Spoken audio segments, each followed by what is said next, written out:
Hello everyone, সকলে কেমন আছো? তো চলে এসেছি আবার একটা নিউ মিনি ব্লগ নিয়ে। তো আমি সারাদিন অনেক ব্যস্ততার মধ্যে ছিলাম। তারপরে কৌশিকের পড়াটা কমপ্লিট করে অনলাইন ক্লাস হলো। তারপরে সন্ধ্যের দিকে চলে এলাম বাপের বাড়ি এসে মাও রেডি হয়ে গেছে, এখানে চলে যাব।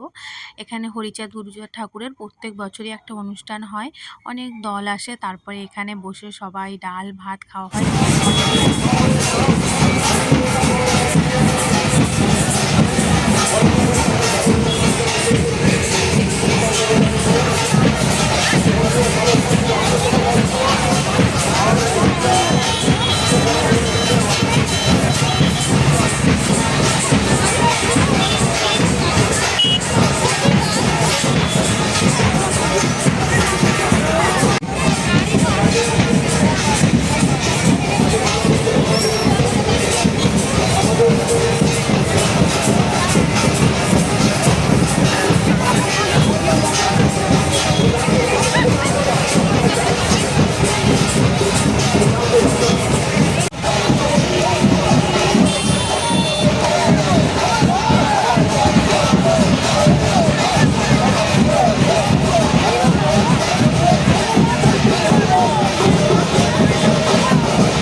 তারপরে ওখানে খানিকক্ষণ অনুষ্ঠানটা দেখার পরে চলে এসেছি খাওয়ার জায়গায়, যেটা ছিল একটুই দূরে, কারণ বেজে গেছে রাত 10:30। এখান থেকে খাওয়া দাওয়ার পর আমাকে আবার বাড়ি ফিরতে হবে। আর আজকে একটু অটোর সমস্যা ছিল, যেহেতু এটা রাস্তা বন্ধ করে হয়, আর ওপারের রাস্তাটা অটোটাও বন্ধ। আর এখানে শেষ করলাম